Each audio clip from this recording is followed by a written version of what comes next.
The Tony Farina Report is brought to you by West Her Automotive. West Her cares. And Batavia Downs Gaming and Hotel off Exit 48 in the New York State Thruway. BataviaDownsGaming.com.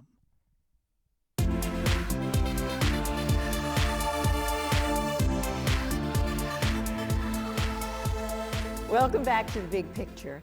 During this holiday weekend, many will be visiting one of the wonders of the world, Niagara Falls. What plans does Mayor Robby Restaino have for the Cataract City? Reporter Tony Farina has more. Well, good day. We're here. We're back in Niagara Falls City Hall again with Mayor Robby Restaino, who's agreed to join us. Mayor, thank you, and it's good to see you. Good to see you. You look Tony. well. Thank you very much. How are things in Niagara Falls? Things are good. We have a number of projects that are at various stages of advancement.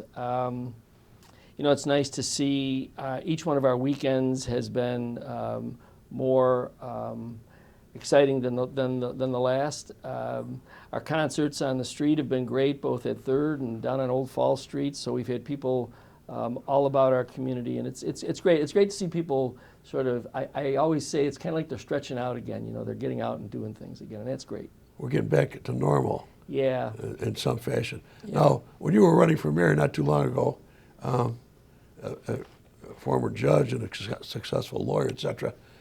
You had a dream about being the mayor of Niagara Falls.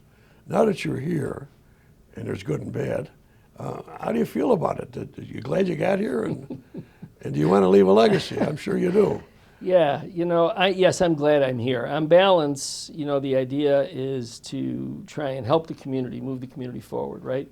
And so I'm happy that I'm here. We work with some great people in our administration. There are days that are challenging because, I'm not exactly a high-paying job either. It isn't. But you know what? I also like the opportunity to help people. And I'm used to things being more linear, getting from one point to another in a straight line. Government's a little different. Sometimes you have to navigate around several things to get to where you're going. So things take a little longer than I'm used to. And I've gotten used to that. But the opportunity to work at trying to make everyone's life a little better is really what drives me every day. You got to deal with a lot of different interests. Yeah. I know in some cases you run into some opposition. You've called some special meetings to the council. And Yeah. Paul Wolf, a journalism watchdog, has criticized you a little Yeah. bit for that. But you've done what you've done. Why have you done that? Well, as what's you the may have already seen as well in Buffalo, the Buffalo Common Council meeting of a couple of weeks ago, it was an abject circus. Look at public expression and having the public speak at meetings is something I support, something that I think is appropriate.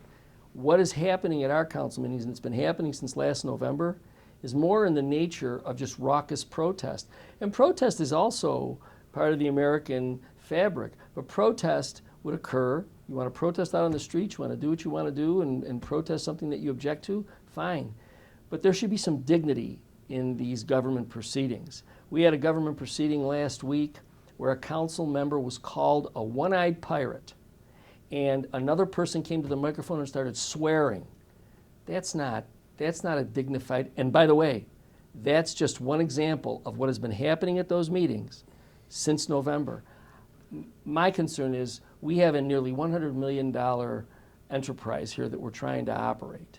And I need to get some things done. We have $57 million in federal funding that we have to spend under the American Rescue Plan. After significant public input, we want to move those things forward.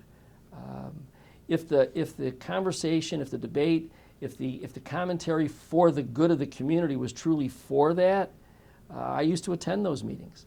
I used to go and listen to people express their concerns as well as express their support. But it had quickly unraveled into something, and it's unfortunate that the council hasn't been able to gain control of that chamber again. Now, we talked about Niagara Falls moving forward. I just spoke to Destination USA Niagara CEO John Percy, and he tells me that things are trending in the right direction on tourism. Hotel revenue was up.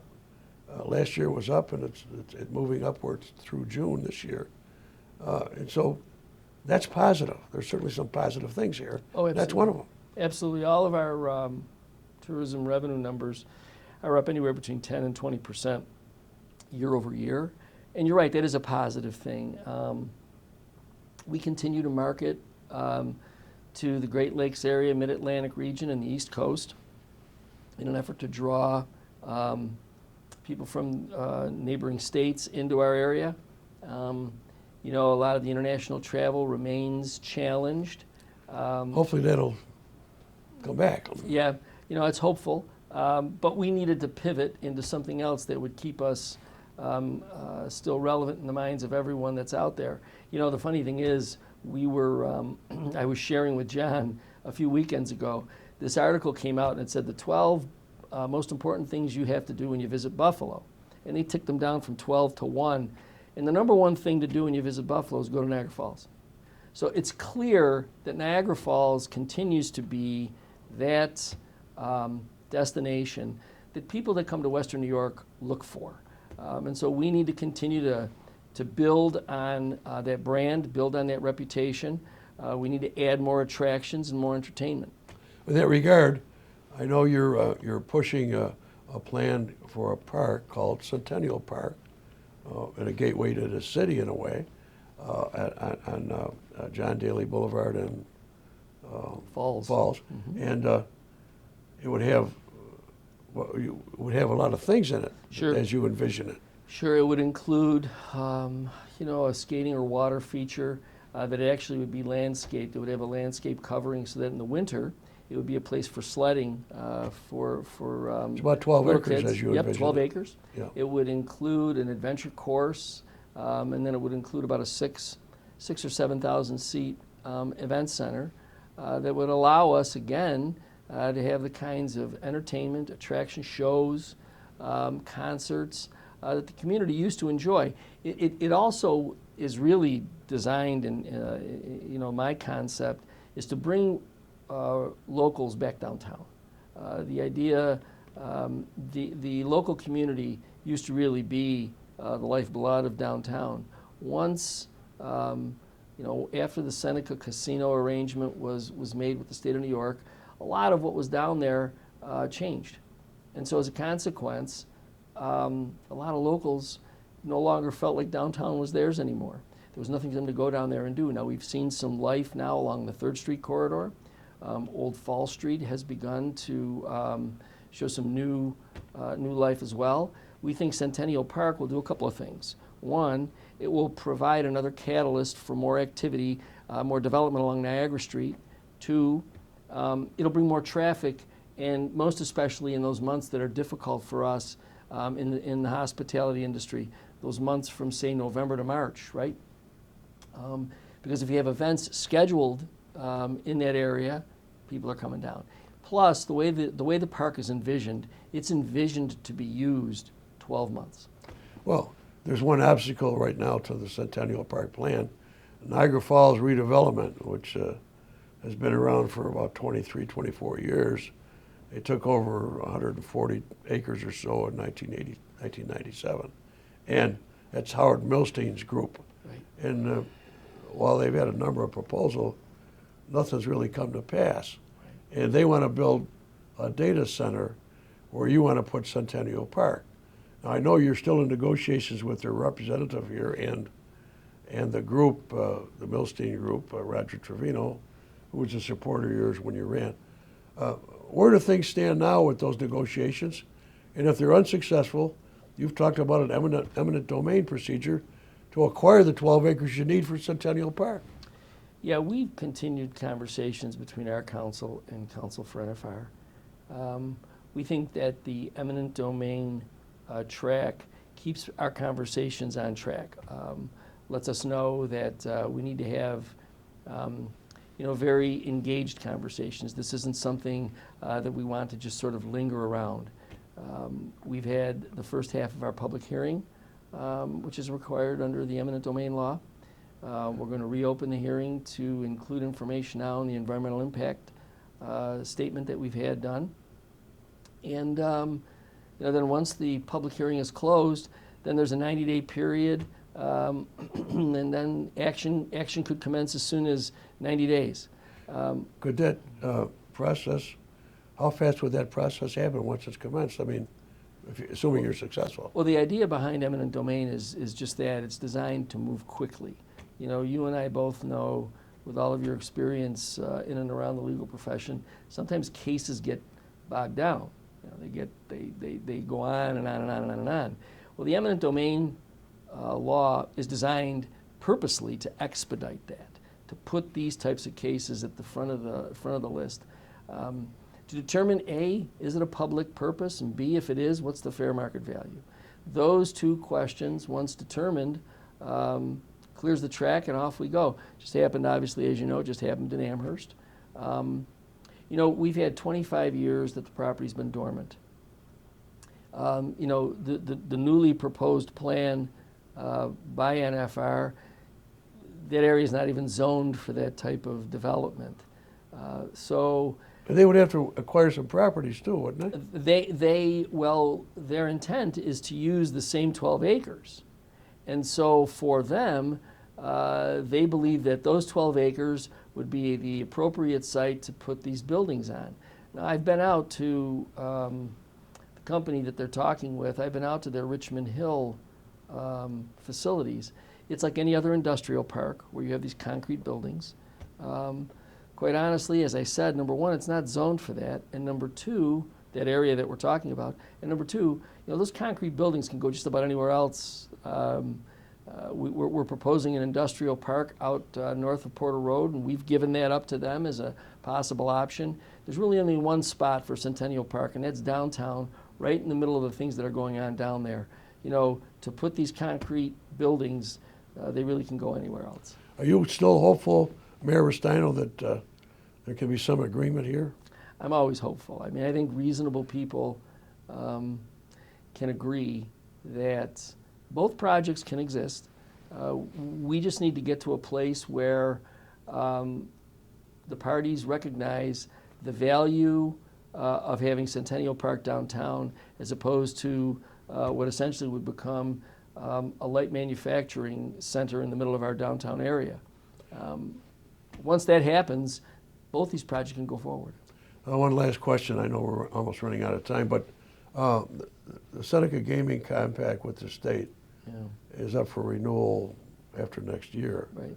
And Senecas have begun an effort to win support for their position that they don't want to pay any more revenue sharing.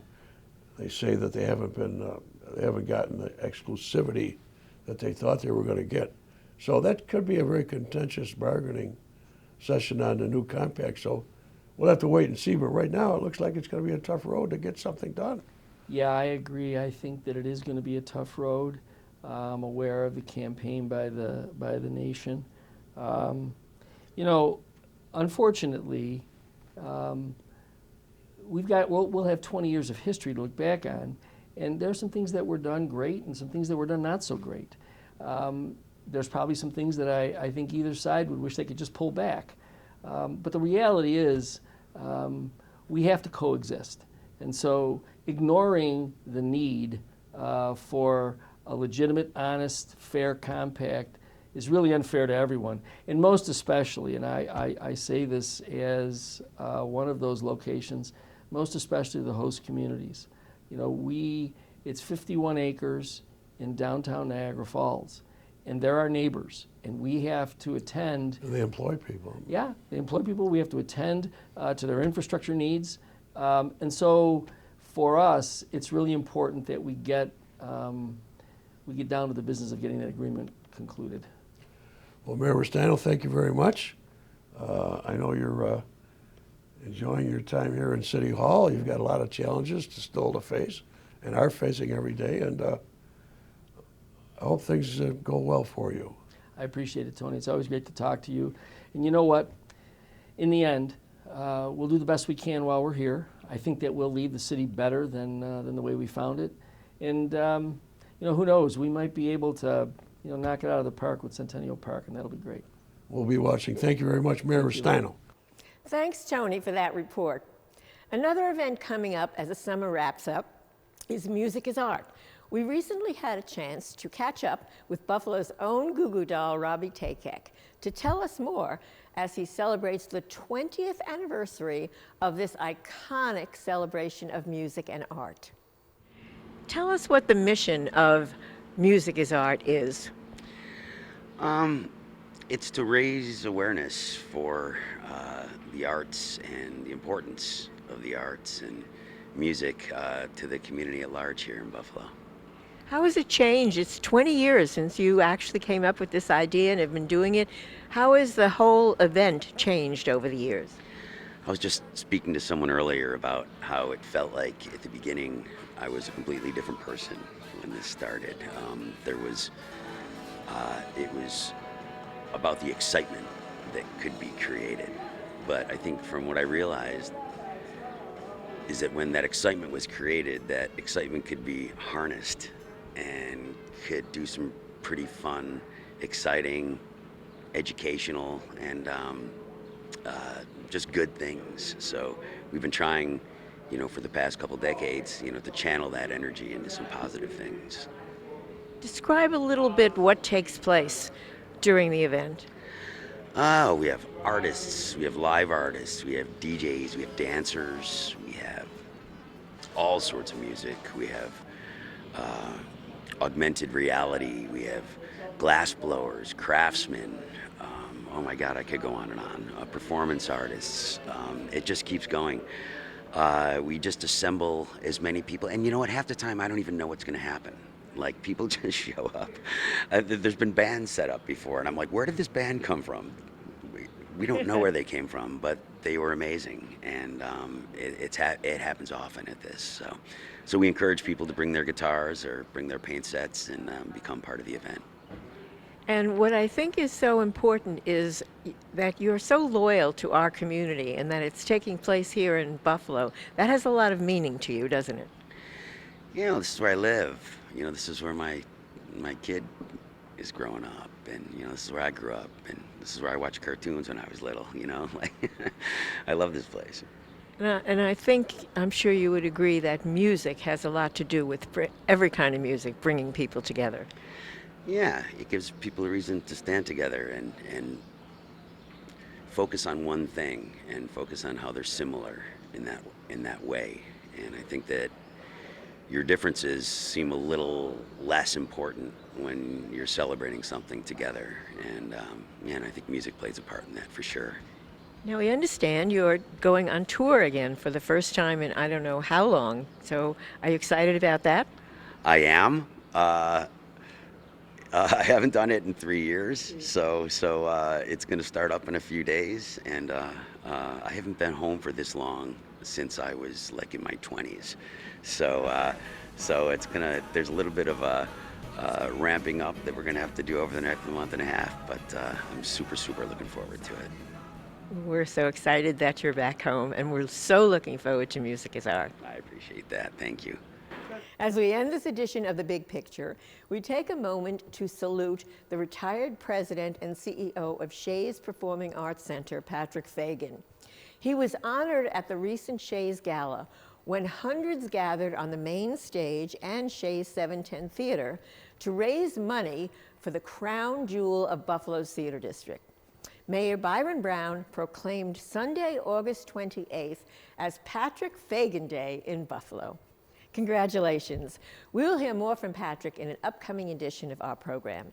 But as we end this edition of The Big Picture, let's hear from Broadway singing sensation Renee Elise Goldsberry, who wowed the gala crowd with a special concert. I'm Judge Penny Wolfgang. Thanks for watching The Big Picture on WBBZ, your hometown Me TV station.